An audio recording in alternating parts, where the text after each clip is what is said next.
नमस्कार मित्रांनो. सध्या ड्रॅगन फ्रूटच्या बागेमध्ये नवीन रोग दिसण्यात आलेला आहे. जो की आता तुम्हाला दाखवतोय मी व्हिडिओ. त्या व्हिडिओ नुसार तुम्हाला पानांची काय अवस्था झाली आहे त्या रोगाने, ती बघायला मिळेल. हा बऱ्याचशा शेतकऱ्यांचा असा गैरसमज होतो की हे नेमकं स्कॉर्चिंग आलंय कोणत्या औषधाचं का हा रोग आहे ड्रॅगन फ्रूटवरती. तर हा मित्रांनो आधी भाजीपाल्यावर रोग यायचा.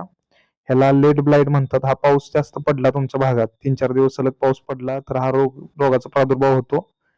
ह्या रोगापासून जर आपल्याला बाग वाचवायची असेल, तर आपल्याला यासाठी 2 औषधं मी सांगतो. त्या 2 औषधांचा तुम्हाला स्प्रे घ्यायचा आहे.